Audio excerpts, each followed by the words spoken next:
Hello students, अगर आप भी बाकी बच्चों की तरह जीरोज, कोफिशिएंट्स, उनके बीच के रिलेशंस इन सब में कंफ्यूज होते हैं तो ये वीडियो आपके लिए है। यहाँ पर हम जीरोज, कोफिशिएंट्स, उनके बीच का रिलेशन और पोलिनोमियल से संबंधित जो कॉन्सेप्ट्स हैं उन सबको एक साथ कनेक्ट करेंगे। और अगर आपने एनसीईआरटी क्लास 10 चैप्टर 2 पोलिनोमियल्स को आपने पहले ही पढ़ रखा है तो इसे एग्जाम से पहले आप रिवीजन के लिए यूज कर सकते हैं। तो सबसे पहले स्टार्ट करते हैं कि पोलिनोमियल px वो दिखता कैसा है। वो px is equal to 2x plus 3, या फिर पोलिनोमियल ऐसा दिख सकता है 4x cube minus 8x plus 5x square plus 2। तो ये सारे क्या है, पोलिनोमियल्स के एग्जाम्पल। तो पोलिनोमियल्स कुछ इस तरह से दिखता है, ठीक है। अब इसमें सबसे पहला जो कॉन्सेप्ट है वो है कोफिशिएंट्स का, ठीक है।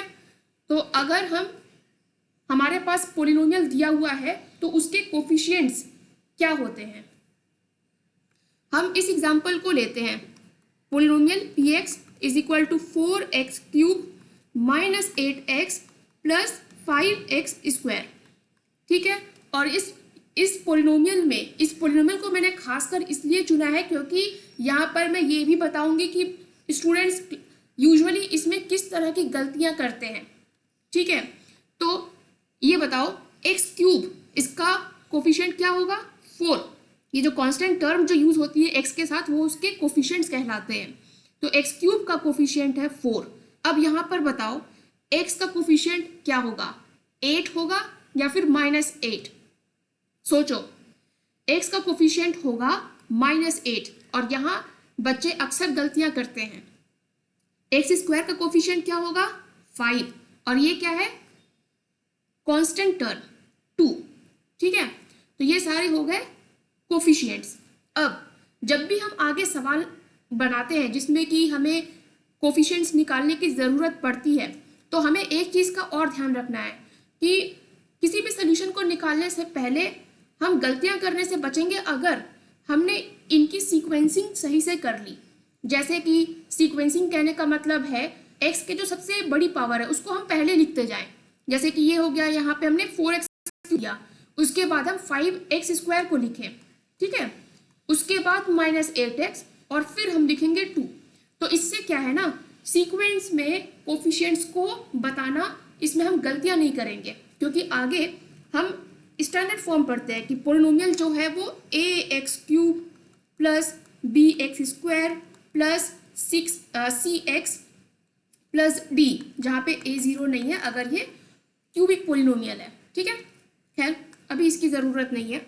तो यहाँ जब हम इस तरह से कोफिशिएंट्स हम यहाँ निकालेंगे कि बताओ a b c और d ये क्या होगा, तो जब हमने इसकी सीक्वेंसिंग सही से की होगी तो हमारे लिए ये लिखना बड़ा ही आसान हो जाएगा, है ना। हम गलती नहीं करेंगे कि यहाँ पर b की वैल्यू -8 लिख दी, है ना, या फिर c की वैल्यू हमने यहाँ पे 5 लिख दी, जबकि c की वैल्यू यहाँ तो -8 होना है।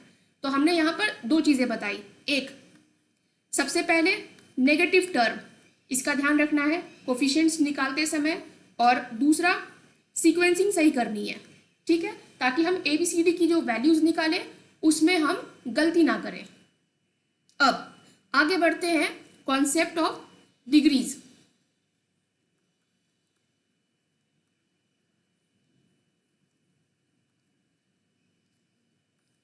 इसमें डिग्रीज होती क्या है, x में के ऊपर जो पावर होगी, सपोज n है, तो इसकी जो मैक्सिमम वैल्यू जो होगी, ठीक है, चलिए मैं सिंपल लैंग्वेज में लिखती हूं, the highest value of power of x, ठीक है। एग्जाम्पल जैसे कि हमने लिखा px is equal to 4x cube plus 2x square plus 5x plus 8। अब यहाँ पर x का पावर क्या है 3, तो सबसे बड़े जो पावर्स हैं तो यहाँ पर x का पावर है 3, यहाँ पर x का पावर का वैल्यू क्या है 2, यहाँ पर x का पावर कुछ नहीं, ये हो गया 1।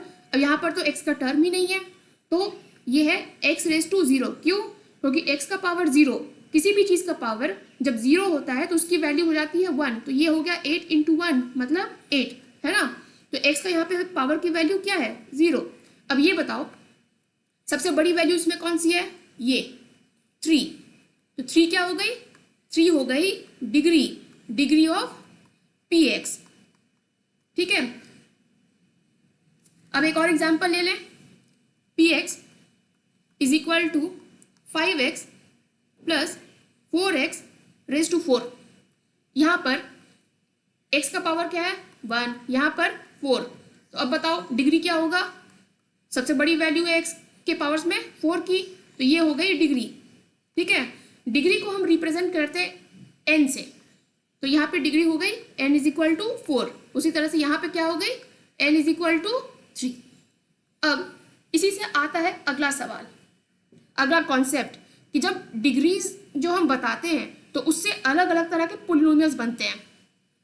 डिग्री की वैल्यू है 1, ठीक है, तो ये कहलाती है लीनियर पोलिनोमियल। और इसमें standard form ax plus B, यहाँ पर x का पावर 1 यानी एक x हमें चाहिए। ठीक है, तो ये टर्म हमारे पास होना ही चाहिए। a cannot be equal to 0। सोच के बताओ क्यों? क्योंकि अगर हमने a की वैल्यू रख दी 0, मानो हमने यहाँ 0 रख दिया, 0x प्लस बी, तो ये क्या हुआ? 0 प्लस बी, वो क्या हुआ? b। अब बताओ इसमें x का पावर क्या होगा? यहाँ तो x का पावर केवल 0 है, तो इसकी तो डिग्री 0 हो गई, है ना। हम कहाँ चले थे? लीनियर पोलिनोमियल पर, पहुंच गए 0 डिग्री पोलिनोमियल पर। क्यों? क्योंकि हमने a को वैल्यू कर दिया 0, तो a की वैल्यू 0 नहीं हो सकती है। तो इस चीज को हमेशा ध्यान रखना। सिमिलरली आगे बढ़ते हैं, n की वैल्यू 2, तो n की वैल्यू जब 2 होगी तो वो कहलाती है क्वाड्रेटिक पोलिनोमियल। इसका स्टैंडर्ड फॉर्म क्या होगा? px is equal to a x square plus b x plus c. इसमें भी x स्क्वायर का टर्म होना ही होना है, तभी ये क्वाड्रेटिक पोलिनोमियल कहलाएगी। इसलिए a की वैल्यू 0 नहीं हो सकती है। n इज इक्वल टू 3, यह कहलाती है क्यूबिक पोलिनोमियल। तो px इसका पोलिनोमियल का स्टैंडर्ड फॉर्म क्या होगा? एक एक्स क्यूब का टर्म चाहिए, ठीक है। बाकी इसके नीचे lower term b x square c x plus d, again a की वैल्यू यहाँ पर 0 नहीं होगी। ठीक, तो ये सारे हो गए पोलिनोमियल्स। अब अगेन आप समझ गए, ये ए बी सी ये सब जो हम लिख रहे हैं ये सब क्या है? कोफिशिएंट्स हैं। और ये क्या है? हाईएस्ट पावर वाले को हम डिग्री कह रहे हैं। ठीक है, इतना तक आई होप आपको क्लियर है। अब अगला कॉन्सेप्ट मैं इंट्रोड्यूस करती हूँ, उसे हम कहते हैं जीरोस। अब जीरोस क्या होता है ना, इस px पे px की वैल्यू जिस x के लिए 0 हो जाएगी, मान लीजिए हमने x में पुट कर दिया 2, तो p2 वो 0 हो गया, ठीक है, तो 2 हो गई उसकी जीरोस। मान लो x में हमने रखा k, तो pk 0 हो जाए, तो k इज 0 ऑफ px। समझ गए? एग्जाम्पल समझाती हूँ। अगर मेरे पास पोलिनोमियल है px इज इक्वल टू, इस तरह से हमने पोलिनोमियल लिखा, ठीक है, आप इसको एक्सपेंड कर सकते हो। बेसिकली ये क्या है? ये पोलिनोमियल है, इसको मैंने इस तरह से कर दिया। अब हम px की वैल्यू कब कब 0 हो सकती है? जब अगर ये x माइनस 2 ये 0 हो जाए, है ना। फॉर px टू बी 0, या तो x माइनस 2 0 हो जाए, या फिर x माइनस 3 वाला जो टर्म है वो 0 हो जाए। जब x माइनस 2 का टर्म 0 होगा तो x की वैल्यू आएगी 2। जब x माइनस 3 का टर्म 0 होगा तो x की वैल्यू आएगी 3। तो इसका मतलब ये 2 और ये जो 3 है ना, these are called zeros of polynomial px। और इनको हम रिप्रेजेंट करते हैं अल्फा, बीटा, गामा, इस तरह से। तो यहाँ पर अल्फा इज 2, बीटा इज 3, ठीक है। सिमिलरली जब भी हमें जीरोस दिया हुआ होगा, मान लो हमारे पास जीरोस है अल्फा एंड बीटा, तो इसका पोलिनोमियल हम कैसे लिखेंगे? पी एक्स, क्योंकि जीरोस है इसका मतलब एक्स माइनस अल्फा एक टर्म होगा, तभी तो पोलिनोमियल में जब हम एक्स की वैल्यू अल्फा पुट करेंगे तब पी एक्स जीरो हो जाएगा। उसी तरह से एक्स माइनस बीटा एक टर्म होगा और के जो है एक रियल नंबर, कोई कांस्टेंट वैल्यू। ठीक है, तो इस तरह से हम जब हमारे पास जीरोस होता है तो हम पोलिनोमियल को लिखते हैं। आगे अगर हमारे पास 3 जीरोस हैं अल्फा बीटा गामा, तो सोचो पोलिनोमियल कैसा दिखेगा?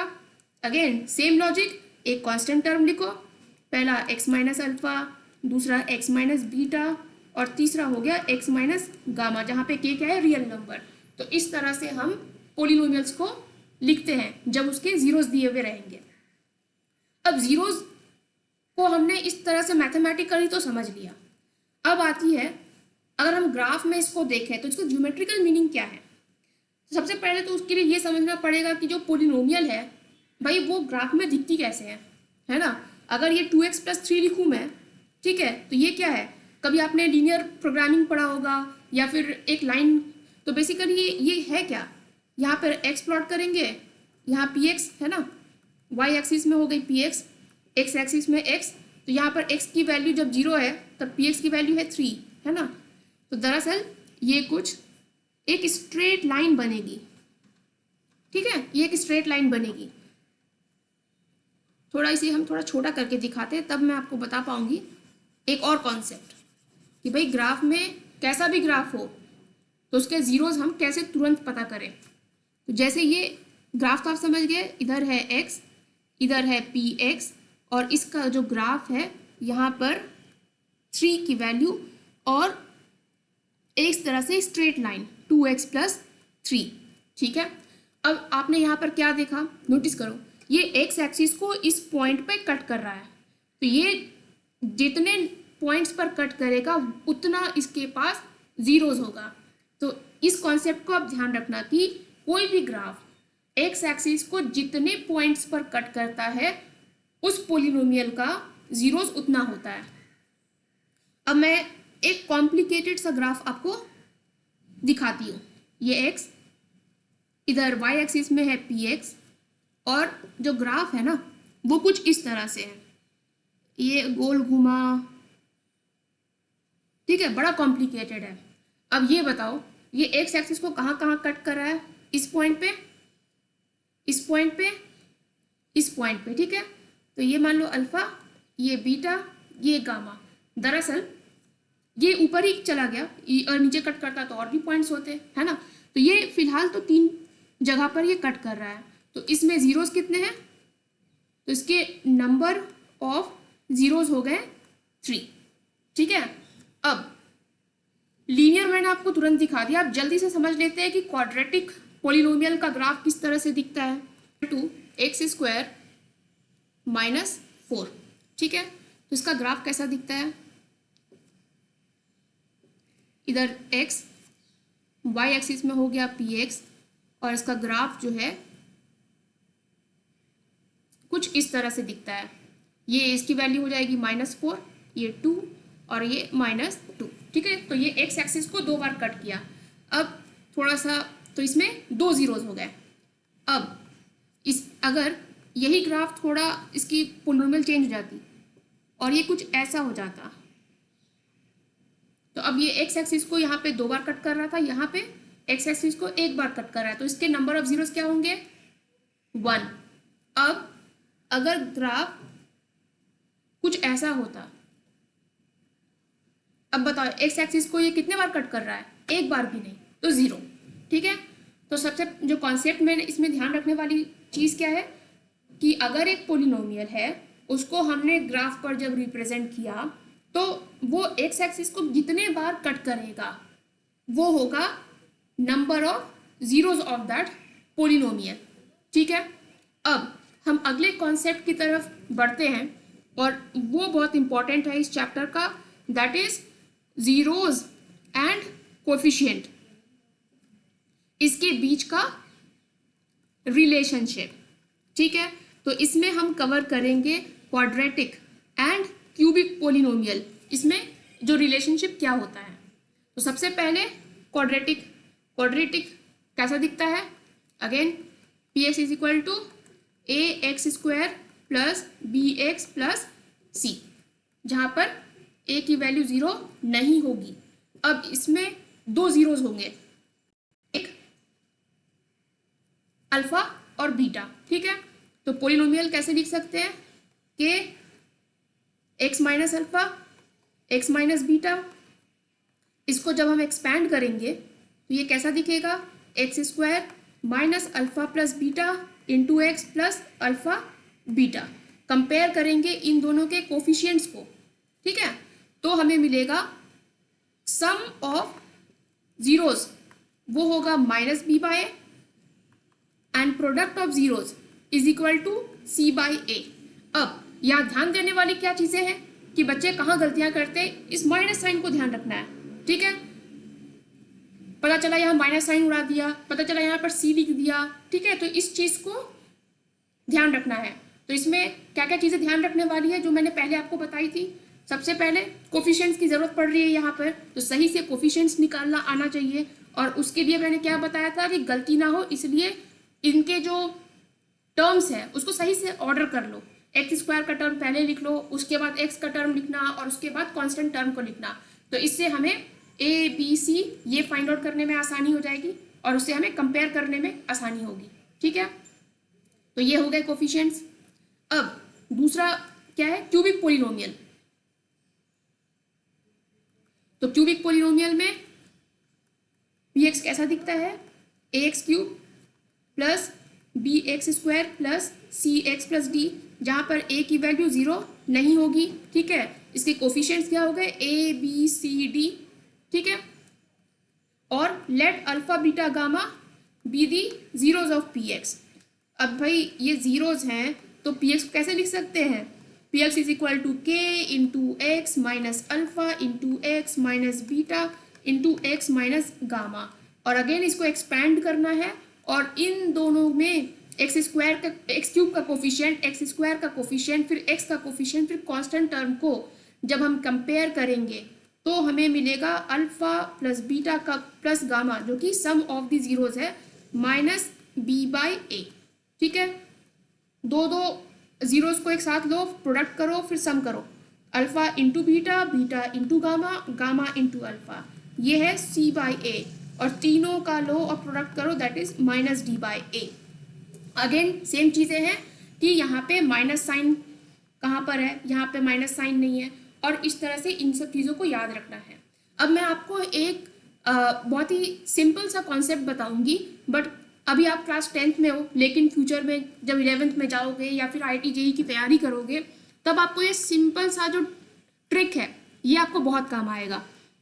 तो पी एक्स हम कैसे लिखते हैं? मान लो हमने ये लिखा, ठीक है, plus c x plus D, ये मान लो एक पोलिनोमियल है।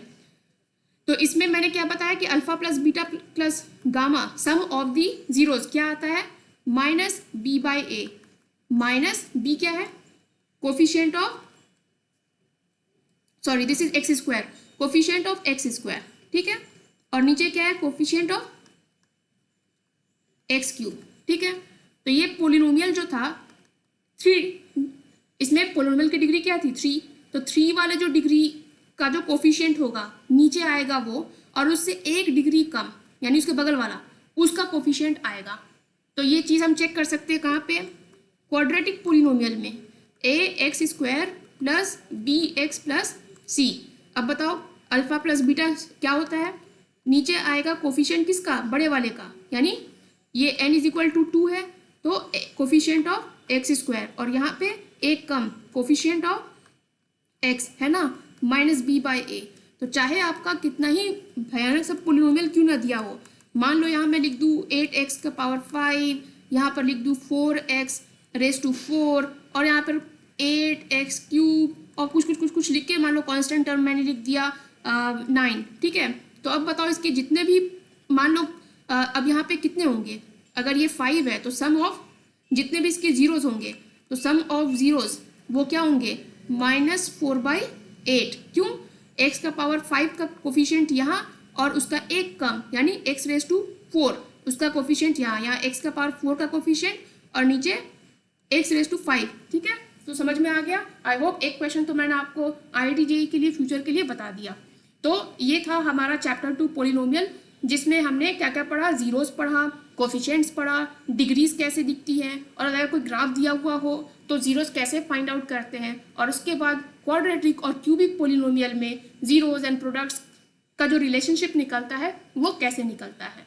तो आई होप अगर आप ऑलरेडी ये चैप्टर पढ़ चुके हैं तो ये आपके क्विक रिवीजन के लिए काम आएगी, और अगर आप इस चैप्टर को अभी तक पढ़े नहीं हैं तो मेरे चैनल पर जाइए और वहाँ पर मैंने हर कॉन्सेप्ट्स चैप्टर 2 पोलिनोमियल्स के मैंने ऑलरेडी एक्सरसाइज सॉल्यूशंस के साथ बना रखे हैं।